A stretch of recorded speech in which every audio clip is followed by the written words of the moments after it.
Good morning दोस्तों। आज हम देखेंगे न्यूमेरिकल ऑन बेंडिंग स्ट्रेसेस।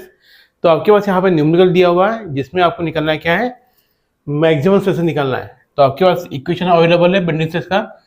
तो यहाँ पे आपको सिग्मा के वैल्यू निकालना है। उसके लिए हम लोग क्या करेंगे, गिवन डाटा कलेक्ट कर लेंगे। अब गिवन डाटा यानी क्या है वो देख लेंगे एक बार। Induce in a cast iron pipe, pipe अगर बोला है तो इसके एक्सटर्नल डायमीटर रहेगा और साथ साथ में एक इंटरनल डायमीटर रहेगा।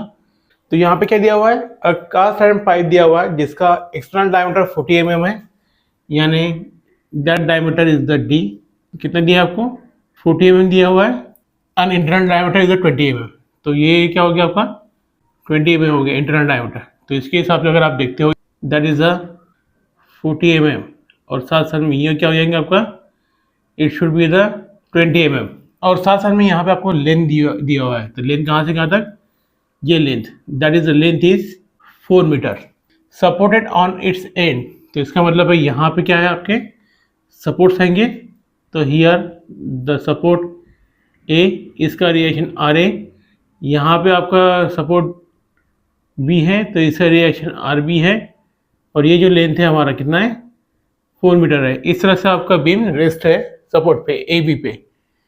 और यहाँ क्या लिखा है, carries a point load of 80 Newton at its centre, यानी इसके सेंटर पे, बीम के सेंटर पे ए बी पे हमारा 80 न्यूटन का फोर्स लगा हुआ है। यानी कितने पे, सेंटर यानी 2 मीटर।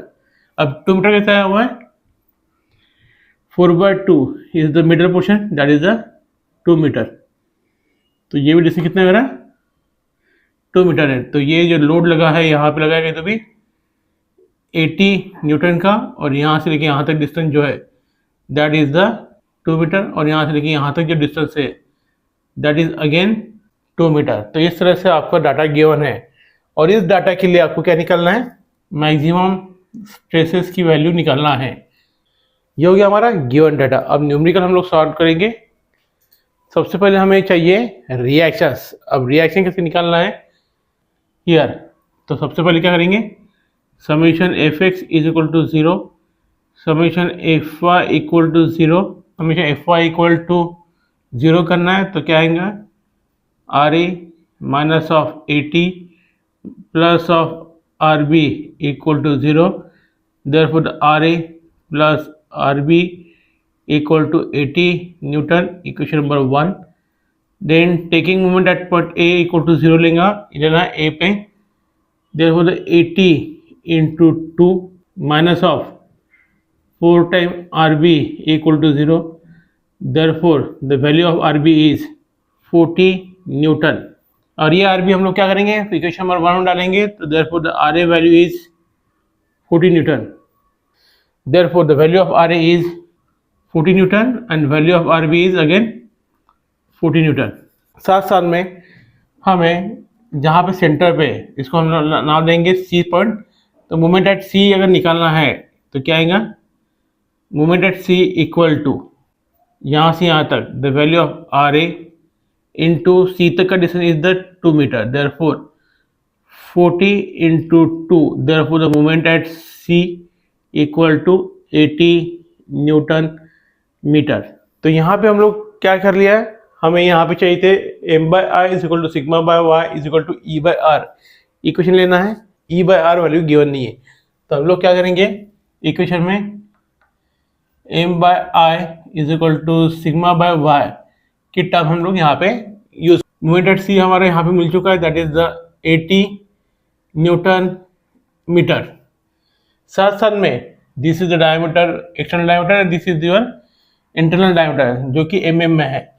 तो हम लोग क्या करेंगे, मूवमेंट को भी हम लोग क्या करेंगे, न्यूटन mm में करेंगे। Therefore the 80 into 1000 newton mm, हमें ऑलरेडी पता है कि 1 meter is equal to 1000 mm होता है। तो ही कन्वर्शन हमने यहाँ पे पुट किया हुआ है। Therefore the moment at C equal to 80 into 10³ newton mm। तो ये क्या हो जाएगा, मूवमेंट हो जाएगा at point C and centre पे, that is 80 into 10³ newton mm। अब ये करने के पीछे क्या कारण क्या है कि आपके मैक्सिमम यूनिट जो है mm में है। 80 न्यूटन मीटर जो आया हुआ है उसको हमने mm में कन्वर्ट कर लिया है। The value is 80 into 10³ newton mm। यहाँ पे क्या गया, 80 इंटू 10³ न्यूटन mm। सेम यहाँ पे जो दूसरी चीज चाहिए दैट इज आई और वाई।